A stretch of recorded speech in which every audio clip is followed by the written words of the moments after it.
Oke, Salam. Haleluya, puji Tuhan. Saya percaya malam ini kita telah mempersiapkan diri kita untuk beribadah hanya kepada Tuhan saja. Saya minta supaya jemaat Tuhan yang hadir pada malam ini lupakan perkara-perkara yang ada di luar. Kita tumpukan perhatian dan hati kita apabila kita berada di dalam rumah Tuhan, dalam ibadah raya kita. Kita akan melihat, bahkan kita akan merasai bagaimana Tuhan bekerja di dalam setiap pribadi kita. Saudara-saudara yang saya kasih dalam Tuhan Yesus, sepertinya 1 minggu sekali kita bertemu di sini, ya, karena mungkin ini adalah merupakan konteks orang bandar, ya, orang bandar.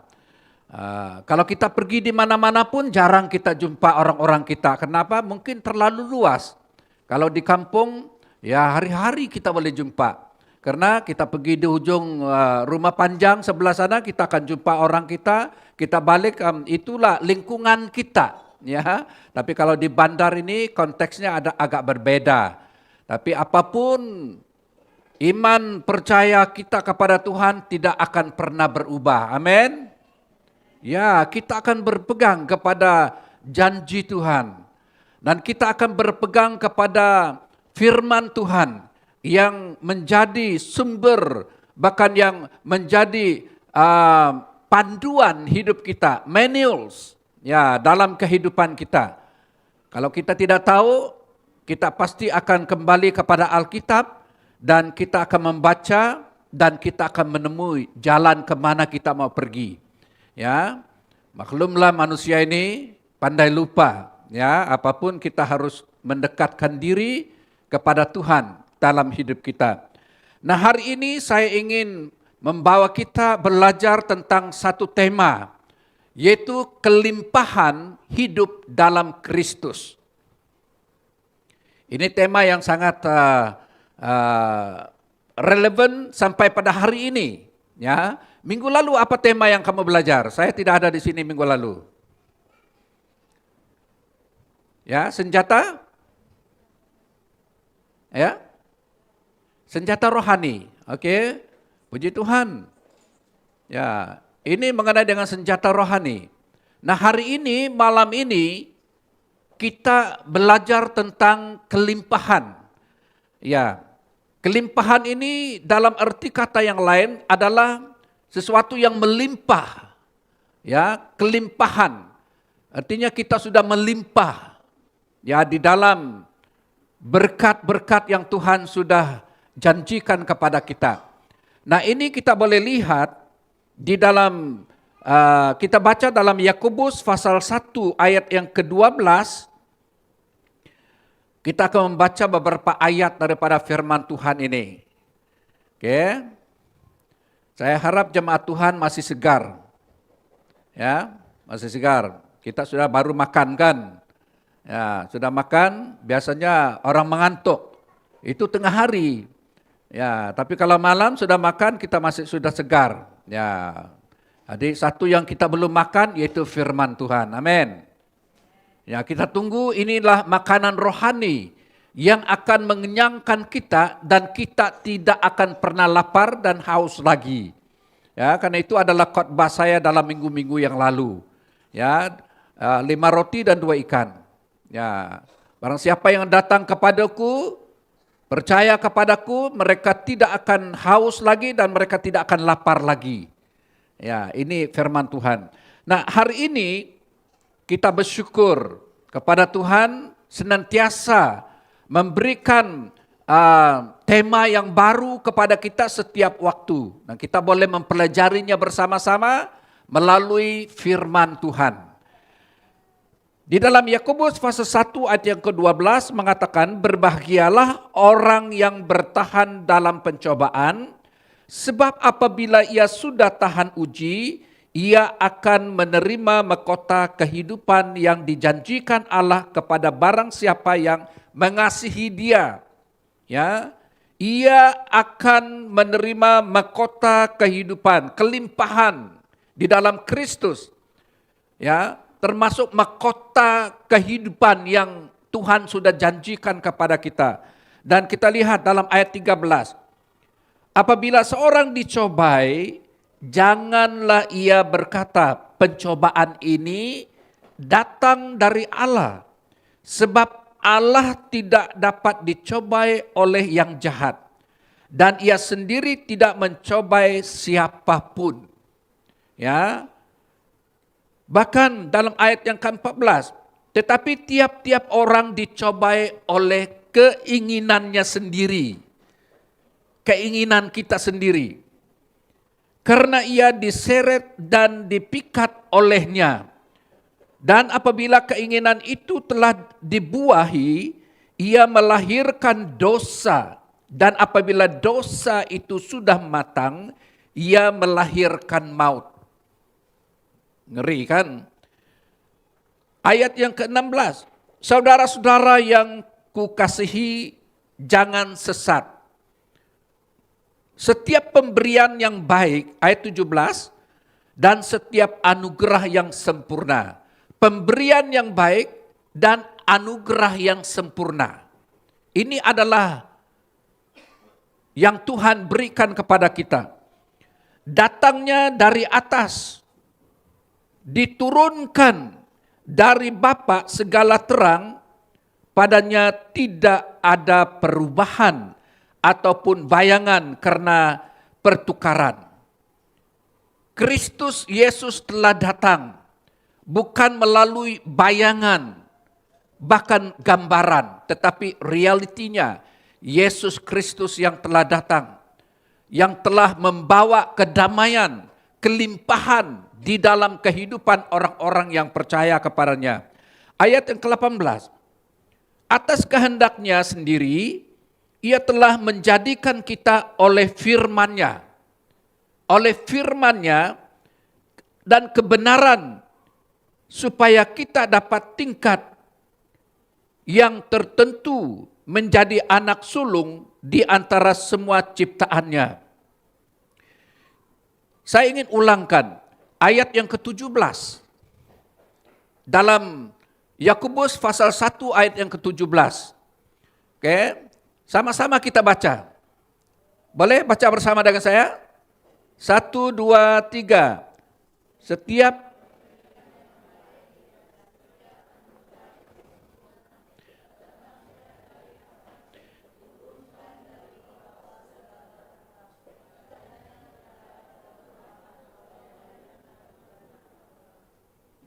Terima kasih. Setiap pemberian yang baik, dan setiap anugerah yang sempurna. Kristus adalah pemberian yang sempurna, yang membawa kelimpahan hidup dalam kehidupan kita. Saudara-saudara, ada 3 janji Tuhan bagi orang percaya. Ya, kita akan melihat. Yang pertama, janji Tuhan berkaitan dengan kelimpahan hidup di dalam Kristus ini adalah masa depan yang cerah. Seperti firman Tuhan pada malam ini, Tuhan itu tidak pernah mencobai kita. Tuhan itu tidak pernah merencanakan sesuatu yang buruk di dalam kehidupan kita. Tetapi Dia telah merencanakan sesuatu yang indah dalam setiap pribadi kita. Maka sebabnya di sini dikatakan janji Tuhan dalam kehidupan kita sebagai umat yang memiliki kelimpahan hidup di dalam Kristus Yesus karena atas dasar masa depan yang cerah yang Tuhan janjikan kepada kita. Ini sangat penting. Dalam kitab Yeremia pasal 29 ayat yang ke-11. Dikatakan, sebab aku ini mengetahui rencangan-rencangan. Perhatikan, Tuhan itu dikatakan tahu tentang rencangan-rencangan apa yang ada padanya sendiri, pada Allah sendiri. Yaitu rencangan damai sejahtera dan bukan rencangan kecelakaan.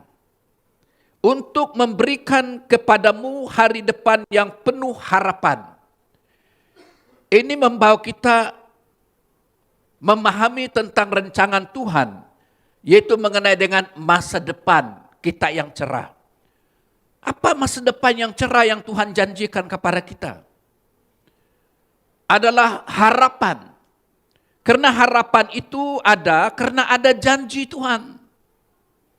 Ya, janji Tuhan itu adalah dalam firman-Nya, maka orang Kristen beriman kepada Tuhan. Kita layak untuk mengatakan kita beriman oleh karena kita telah diberi janji Tuhan. Tanpa janji tak ada iman. Oleh karena ada janji, maka ada iman. Dan orang Kristen boleh mengatakan bahwa kami beriman kepada Tuhan. Beriman artinya kita mengharapkan sesuatu yang Tuhan telah sediakan untuk kita. Bahkan pada waktu kita siap untuk menerima janji Tuhan, orang-orang Kristen, mereka harus hidup di dalam suasana kelimpahan. Damai sejahtera Tuhan, sukacita dari Tuhan, yang akan membawa orang Kristen menjadi terang kepada orang lain. Yang membawa mereka berbeda daripada orang lain. Ya, kehidupan mereka sangat lain daripada kehidupan orang-orang duniawi. Ini kelimpahan yang mereka ada dalam kehidupan mereka. Segala kelimpahan ini akan melimpah dan dia akan menjadi berkat kepada orang lain. Dan kita akan membawa pengaruh kerajaan Allah itu sendiri dalam dunia ini. Nah, ini rencangan Tuhan. Ini bukan rencangan kita. Kita harus ingat bahwa Tuhan tidak pernah merencanakan kecelakaan di dalam setiap pribadi orang Kristen. Segala sesuatu yang terjadi itu, ini bukan terjadi secara kebetulan. Ini bukan terjadi by accident. Tetapi itu adalah terjadi karena ada rencana Tuhan yang Tuhan mau nyatakan kepada kita terhadap apapun yang terjadi dalam kehidupan kita. Tidak ada perkara yang terjadi secara kebetulan dalam hidup orang Kristen. Semuanya itu telah diketahui oleh Tuhan.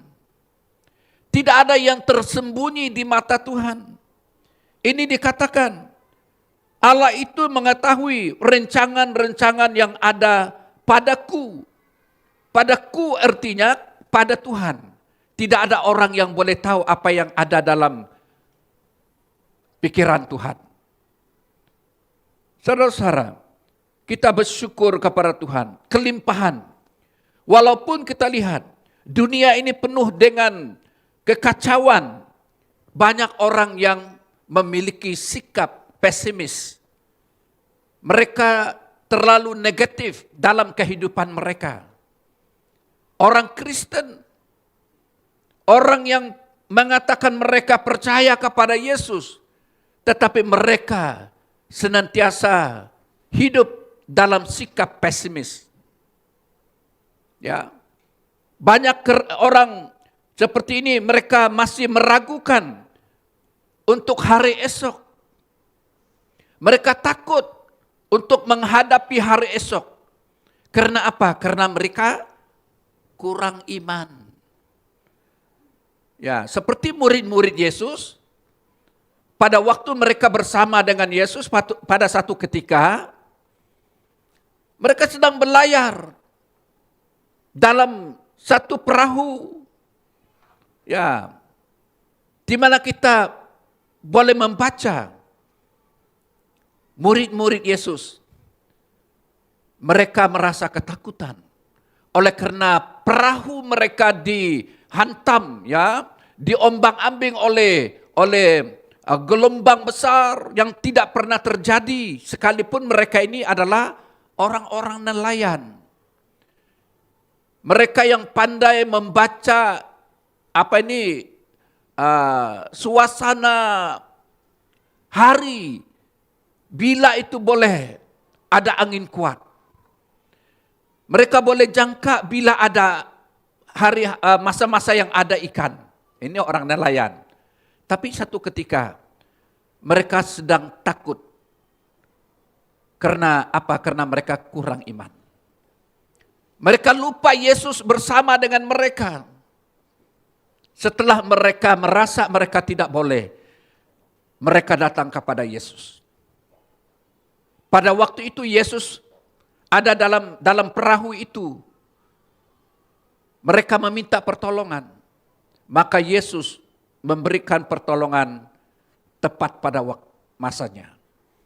Dan angin, ribut, gelombang itu terus reda. Ini keadaannya saudara-saudara. Yesus mengatakan mereka kurang iman. Kurang percaya. Saudara-saudara yang saya hormati dalam Tuhan Yesus. Orang-orang Kristen seperti ini, mereka selalu kalah di dalam perjuangan hidup mereka sepanjang masa. Ini jenis orang Kristen yang selalunya jatuh bangun. Ya, jatuh bangun. Kita mau supaya kita stabil dalam iman percaya kita kepada Tuhan Yesus. Saudara-saudara, sebagai orang percaya, kita harus optimis. Orang yang selalu memiliki sikap positif di dalam kehidupan kita. Ini orang-orang optimis. Orang Kristen harus memiliki harapan. Harapan itu terjadi oleh karena mereka adalah orang-orang Kristen yang hidup di dalam kelimpahan. Hidup di dalam Kristus Yesus. Kehidupan mereka dikuasai oleh Tuhan. Oleh karena mereka menyerahkan seluruh hidup mereka kepada Tuhan. Itu sebabnya kalau mengikut Tuhan, kita harus ikut Tuhan betul-betul. Ya, jangan alang-alang. Ya. Kita mau supaya kita senantiasa menjadi orang Kristen yang penuh dengan kemenangan dalam hidup kita. Jangan menjadi orang Kristen yang sepanjang masa kita adalah orang-orang yang selalu kecundang dalam menghadapi cabaran hidup. Maka sebab itu, masa depan itu sungguh ada dan harapanmu tidak akan hilang. Amsal pasal 23 ayat yang ke-18. Harapan kita itu ada. Mengapa kita punya harapan yang kokoh? Karena Yesus adalah harapan kita yang setia. Dan dia adalah satu-satunya juru selamat kita. Sekalipun ada orang mengatakan Yesus bukan juru selamat. Tetapi kita harus mengakui bahwa Yesus datang untuk menyelamatkan umat yang berdosa. Yang percaya kepada Yesus, yang sudah bertobat dan mereka telah diampuni dan Yesus telah menyelamatkan mereka. Dan dialah adalah pengantara kita di antara manusia dengan Allah. Maka sebabnya Yesus katakan, akulah jalan kebenaran dan hidup. Tidak ada seorang pun yang datang kepada Yesus, kepada Bapa di surga, kalau tidak melalui Yesus. Artinya harapan kita. Kita harus menjadi orang Kristen yang selalu optimis dalam kehidupan kita. Ya, jangan jadi orang Kristen yang selalu negatif dalam hidup kita. Kalau kita selalu mengatakan tidak boleh dalam kehidupan kita, maka akhirnya kita akan kecundang dalam berhadapan dengan situasi yang kita hadapi. Kita bersyukur kepada Tuhan oleh karena Tuhan yang telah memelihara kita. Dia yang telah memimpin kita dalam sepanjang masa dalam beberapa tahun yang kita menghadapi COVID-19. Saya masih ingat, ini masih masih segar dalam pikiran kita semua. Adalah sangat sukar kan? Dulu susah, mau jalan pun pakai mask. Betul kan? Ya, masuk kedai pun kalau tidak ada barcode itu tak boleh masuk. Oh, sukarnya. Ya, ini kehidupan kita yang sangat sukar, tapi itu tidak akan menjadi satu ukuran untuk kita kurangkan semangat kita untuk percaya kepada Yesus. Saudara-saudara, pada malam ini kita bersyukur kepada Tuhan.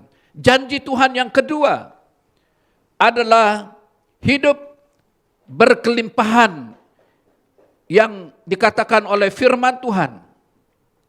Yohanes pasal 10 ayat yang ke-10. Aku datang supaya mereka mempunyai hidup. Yesus mengatakan dia datang dari surga dengan tujuan supaya setiap orang yang percaya kepadanya, siapa orang yang percaya kepada Yesus? Kita semua yang ada di sini, yang beriman kepada Tuhan Yesus, adalah orang-orang yang duduk di dalam ruang ibadah ini. Dikatakan oleh firman Tuhan, Yesus datang supaya mereka mempunyai hidup dan mempunyainya dalam segala kelimpahan. Maksudnya di sini, dalam segala kelimpahan itu membawa kita kepada suasana yang meliputi perkara-perkara rohani dan secara jasmani dalam kehidupan kita. Saudara-saudara, pada malam ini kita bersyukur kepada Tuhan. Maksudnya di sini, hidup dalam kelimpahan dalam Kristus ini memiliki makna yang sangat luas. Meliputi kehidupan jasmani dan rohani kita. Seperti dikatakan keselamatan kita. Ini adalah menyangkut keselamatan jiwa kita. Ya, jiwa kita. Roh kita, pengampunan dosa, kesembuhan rohani, dan juga kesembuhan fisikal kita. Yang sakit kita doakan mereka akan sembuh. Ya. Keamanan, perlindungan, damai sejahtera, sukacita. Ini semua adalah merupakan bonus yang Tuhan berikan kepada kita.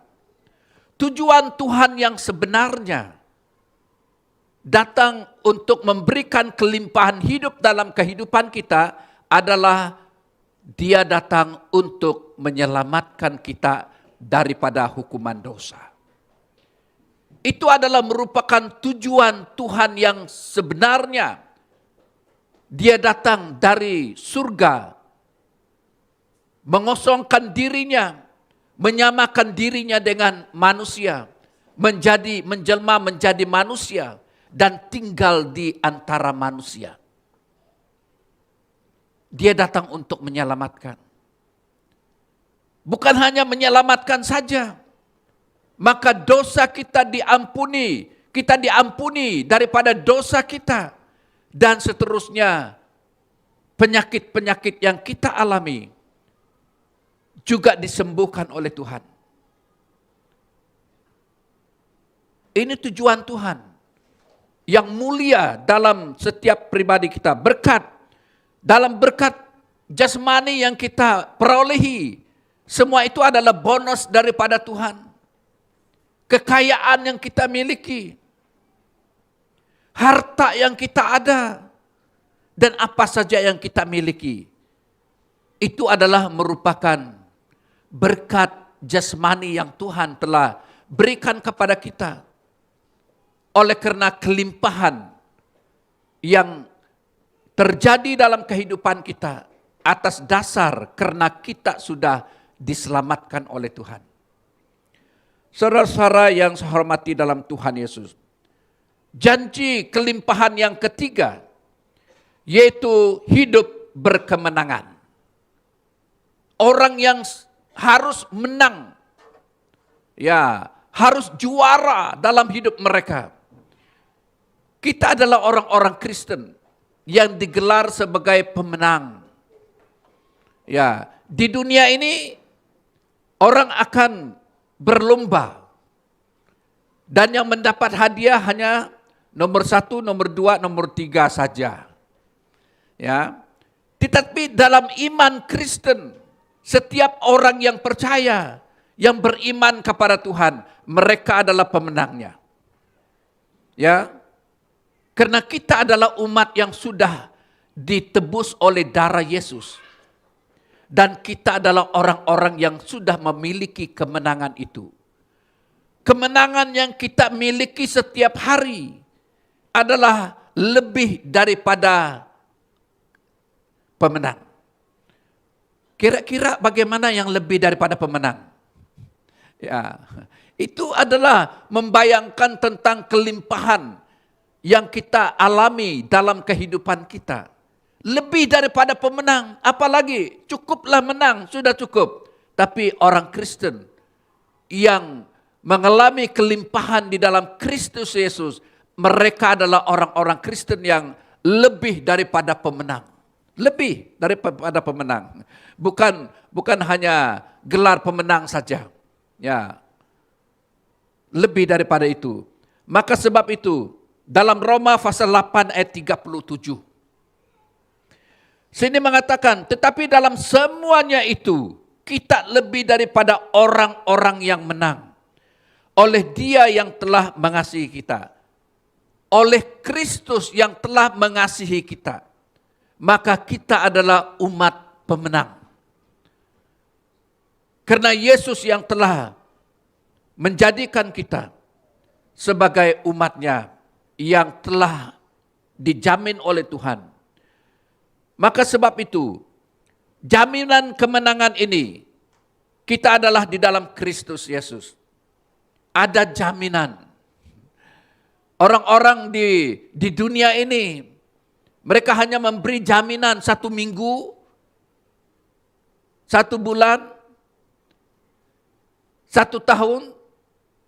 Saya dengar ada yang sampai 10 tahun. Saya tak tahulah bagaimana jaminan barang yang kita beli untuk jaminan 10 tahun. Tak tahulah, ya. Jaminan ini adalah jaminan yang kekal. Yang Tuhan telah janjikan kepada kita. Ini terletak kepada keyakinan kita bahwa Tuhan ada di pihak orang percaya. Mengapa kita harus yakin di dalam kehidupan kita sebagai umat yang percaya? Oleh karena firman Tuhan mengatakan, Kristus itu ada di pihak kita. Dan kita berada di dalam Kristus Yesus. Apabila Tuhan itu di pihak kita, siapakah yang boleh melawan kita? Roma pasal 8, 31 hingga 39, kita membaca. Tidak ada satu apapun yang boleh menggugat kita. Kalau kita sudah berada di pihak Tuhan. Ataupun kalau Tuhan itu ada di pihak kita. Tidak ada satu apapun, baik yang ada di bumi, di bawah kolong langit, dan yang akan datang. Tidak ada yang boleh menggugat kita sebagai umat yang diselamatkan oleh Tuhan. Jadi artinya, Setelah kita diselamatkan oleh Tuhan, apa yang boleh menyebabkan kita kehilangan keselamatan kita? Tidak ada. Karena jaminan yang Tuhan berikan kepada kita. Dalam Roma pasal 6 ayat 10, Kristus itu dia mati satu kali. Kristus tidak pernah mati dua kali. Dia hanya satu kali. Mati untuk dosa-dosa kita. Setelah kita diampuni oleh Tuhan, maka kita punya jaminan. Jaminan yang kekal untuk selama-lamanya. Karena Tuhan Yesus, dia mati bukan olok-olok. Tahu olok-olok? Yesus bukan pura-pura mati di kayu salib. Ya.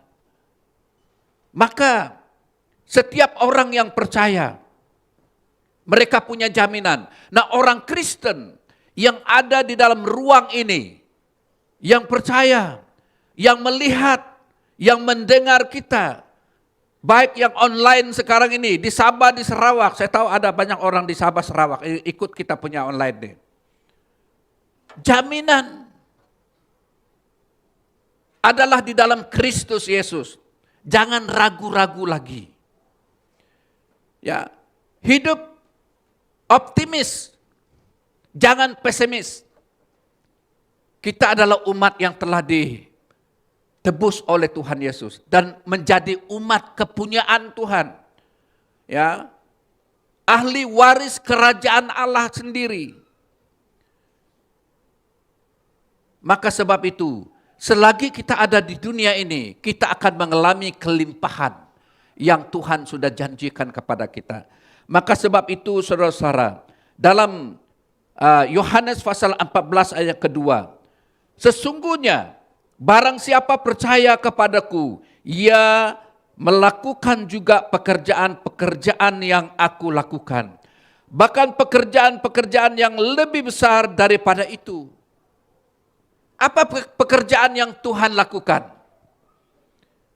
Ya, yang Tuhan mau kita lakukan seperti yang Ia kehendaki kita lakukan. Ya. Apa pekerjaan yang Tuhan mau kita lakukan? Kita harus menjadi orang Kristen yang taat kepada Tuhan. Ya, taat. Obedient. Obey, taat, setia kepada Tuhan. Dalam iman kita, apapun cabaran yang kita hadapi, kita akan tetap setia. Kita akan tetap mengikuti Tuhan dalam hidup kita. Cabaran itu kita akan ketepikan. Kita akan fokuskan hidup dan pandangan kita hanya kepada Tuhan Yesus. Ini adalah pekerjaan yang Tuhan ingin kita lakukan. Yesus taat sampai mati di atas kayu salib terhadap rencana Tuhan. Rencana Tuhan itu Yesus datang harus mati. Yesus tidak boleh menolak. Dia tak boleh menolak. Dia harus melakukannya. Karena untuk itulah Tuhan mau supaya dia turun ke dunia ini dengan tujuan itu. Kalau dia tidak ikut apa yang Tuhan perintahkan, yang Tuhan sudah janjikan, maka kita semua adalah orang-orang yang masih tinggal di dalam dosa. Maka sebab itu harus kita menjadi orang-orang Kristen yang taat kepada Tuhan. Jaminan yang daripada Tuhan itu terletak kepada keyakinan kita. Orang Kristen harus memiliki keyakinan hidup. Ya, dalam kehidupan kita, kita harus mengatakan bersama Tuhan, kita akan boleh melakukan perkara-perkara yang besar. Luar biasa. Kita selalu melakukan itu bukan hanya sesuatu hiasan yang baik didengar oleh orang saja, tetapi itu harus lahir dari hati kita. Ya, jangan hanya satu slogan yang kita katakan, ya, sehingga orang katakan, rohani betul lah orang itu. Ya, kalau jumpa saja ya, dia tidak pernah bercakap tentang sesuatu yang di luar. Ya, mereka adalah orang-orang yang benar-benar taat kepada Tuhan. Ya, taat kepada Tuhan dan mereka akan menjadi berkat. Keyakinan mereka adalah atas dasar sejauh mana mereka mengasihi Tuhan dalam hidup mereka. Contohnya, dalam kehidupan kita ini, sejauh mana kita mengasihi Tuhan. Ya, pada waktu kita bertindak dalam pelayanan Tuhan, itu sangat menentukan sejauh mana kita mengasihi Tuhan. Sebanyak itulah kapasiti yang ada dalam diri kita untuk kita serahkan kepada Tuhan. Ya, saya katakan kepada pemimpin, beberapa pemimpin, saya akan berbicara kepada jemaat. Bagaimana mereka bertanggung jawab terhadap gereja. Bagaimana mereka boleh memikirkan tentang suasana gereja. Yang pertama saya selalu katakan, saya mau supaya jemaat yang ada di dalam gereja selalunya mengatakan, gereja ini adalah gereja saya. Betul kan? My church. Mengapa? Karena apabila kita mengakui ini gereja saya adalah orang yang bertanggung jawab terhadap gereja ini. Betul kan? Kalau kita merasa kita orang Sakai di sini, tahu Sakai kah? Orang asing di sini, dan kita tidak merasa kita punya tempat ini, wah, kita akan menjadi kekok.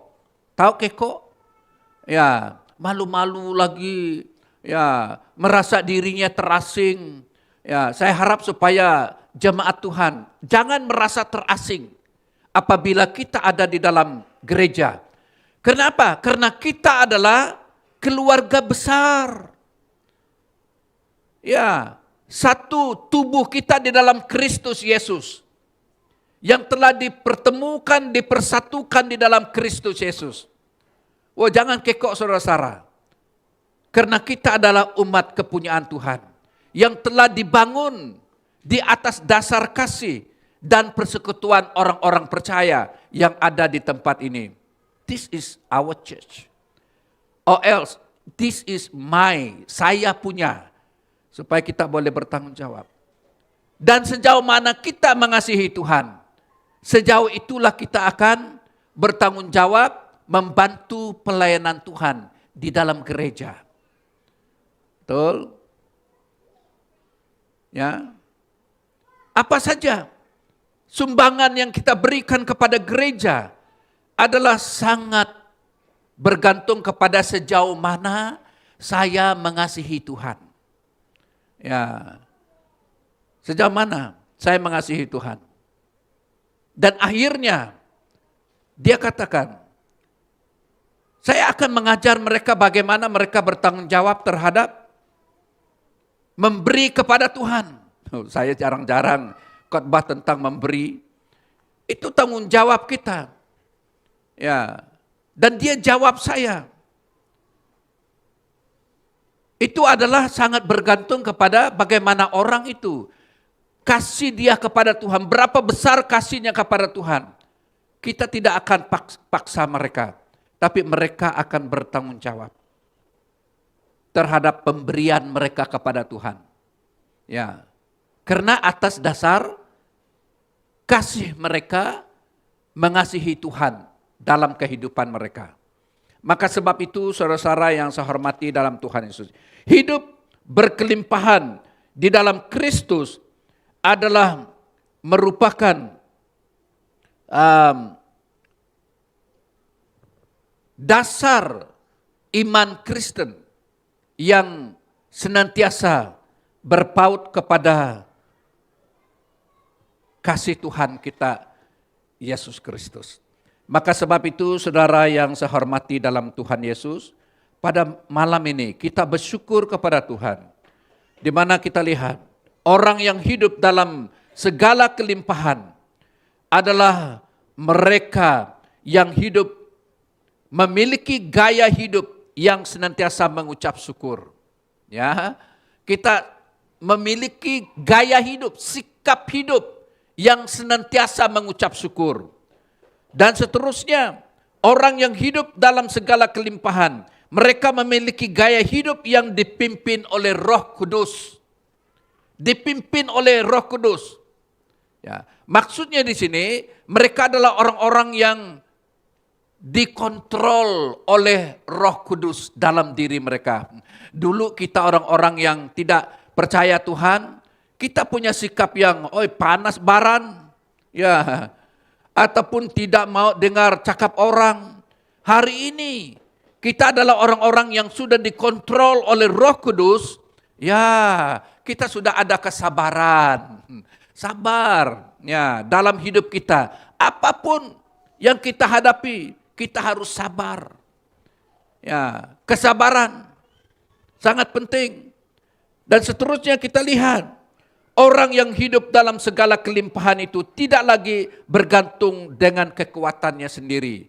Ya, tidak bergantung kepada kekuatan dia sendiri, malah dia bergantung kepada Tuhan. Dan mereka juga adalah orang yang akan memiliki hikmat dan menjadi berkat kepada orang lain. Ini sangat penting.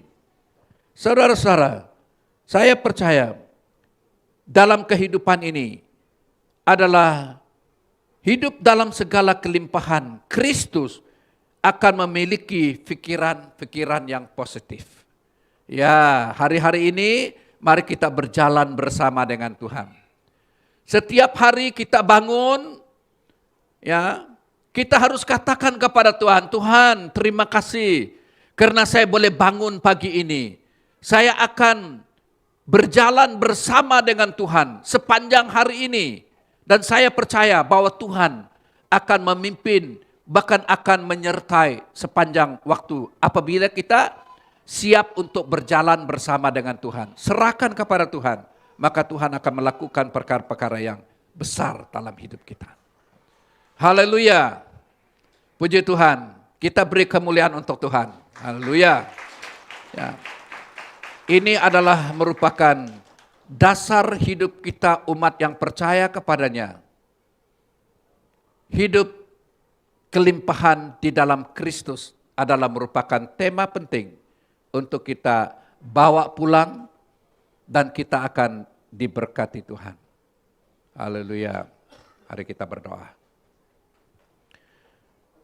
Terima kasih Tuhan karena pada saat kami mendengar firman-Mu, Roh Kudus bekerja di tengah-tengah kami. Dan kami berdoa Tuhan supaya firman yang sudah ditabur akan jatuh dalam tanah hati kami yang subur.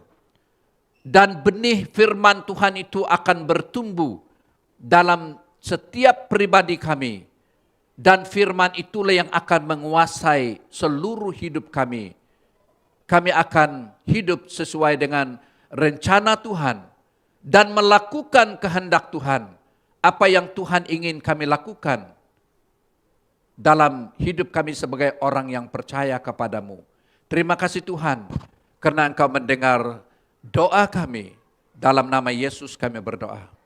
Amin. Amin.